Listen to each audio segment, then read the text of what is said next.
Hi everyone, and welcome to Tanya and Tiana English.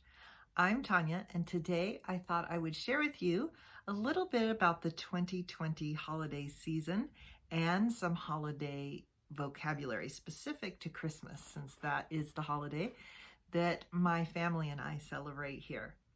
So let's get into it. This year has been really different for a lot of us.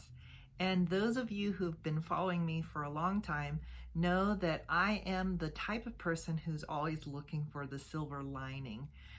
When we say that we're looking for the silver lining, that means that we're looking for the good in even difficult situations. And Christmas and the holidays for me is no different.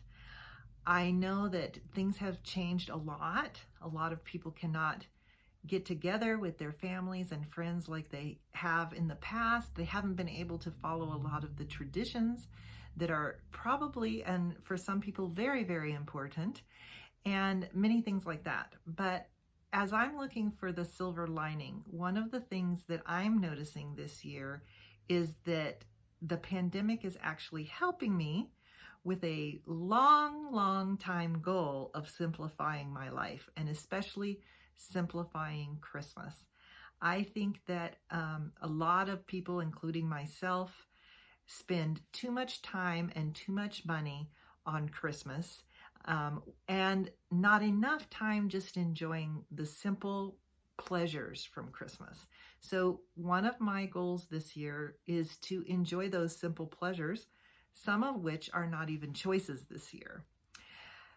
Having said that, I hope that there is something wonderful happening for you and your family during the holiday season, whether you celebrate Christmas or another holiday.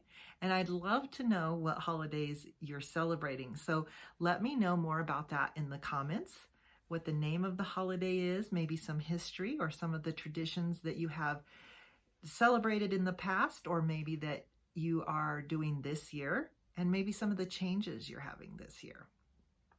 Okay, so I said I would share some holiday vocabulary with you, and I'm gonna start with this guy, which many of you may know, Santa Claus. Santa Claus. So I know that Santa Claus has different names in different countries. If you celebrate a holiday with Santa Claus, but you call him something else, let me know that in the comments as well. We often sometimes hear him called Saint Nick. All right, another holiday vocabulary that sometimes is tricky for students is stockings. Stockings. We like to hang our stockings by the fireplace. So here soon I'm gonna hang this stocking up by the fireplace. And a tradition in our family is that Santa Claus will come and fill that stocking on Christmas Eve. Santa has some helpers. Do you know what the helpers' name, or what we call, not what their names are, but what we call these helpers? If you said elves, you would be correct. Santa has lots of elves that help him. If we're talking about just one, we say elf. So elf for one, elves for two, which reminds me of one of my all-time favorite Christmas movies, Elf, with Will Ferrell. If you're looking for a great movie and want to practice your English, I highly recommend that one. I was talking with a student just recently about the nativity scene. The nativity scene is typically the stable, which is the building where baby Jesus was born, with a little manger, which is the place where they put him to sleep. A manger is typically something that animals would eat out of. We don't really use that word anymore on a farm, for instance, but it's very common in the Christmas story. And there were 3 wise men who came to visit baby Jesus, and also the shepherds. So not everyone who celebrates Christmas would have a nativity scene. Some people will have a secular Christmas, meaning that it's not a religious holiday for them. Other people will have a religious Christmas, meaning that it is a religious holiday for them.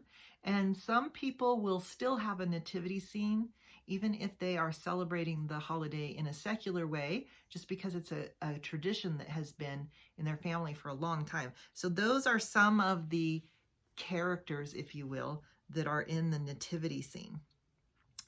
Another vocabulary word that I hear students really struggle with is the word wreath. Wreath.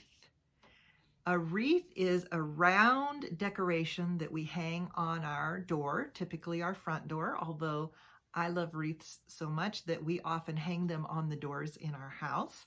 Do you have wreaths in your traditions? Even for other holidays. I like to use wreaths at other holidays, but let me know if you use wreaths or if wreaths are common in your country.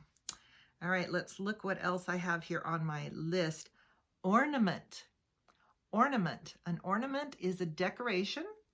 Typically, it can be different types of ornaments. I have ornaments that are Christmas ornaments that you put a candle in, but the most common is a small ornament that you would hang on the Christmas tree.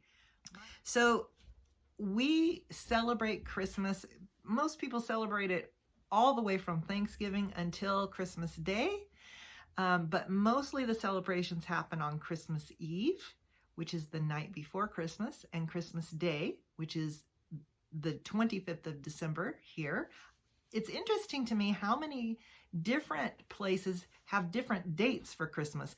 So what is the day in which you, or the day on which, I should say, the day on which you celebrate Christmas in your country? If you celebrate Christmas, what's the date that you do that? And then for most Americans, as soon as Christmas is over, we're getting ready for New Year's Eve, which is December 31st. And most of the celebrating happens on that night up until midnight, when we celebrate New Year's Day, the start of a new year, which I think is probably going to be a big celebration for a lot of people. Even if they can't do it with a lot of people, it will be a big celebration, celebrating 2021 and hopefully a lot of great things coming in the next year. So a very common greeting here for us to combine both of these holidays is Merry Christmas and a Happy New Year. You'll also hear people say simply Happy Holidays, so that they can include all of the holidays that people might be celebrating, since there are so many different holidays that could be celebrated this time of year. I hope that this video was helpful for you. And if you're looking for another video, YouTube has already chosen this video for you, or you can check out this one, and I will see you in the next one. Happy holidays.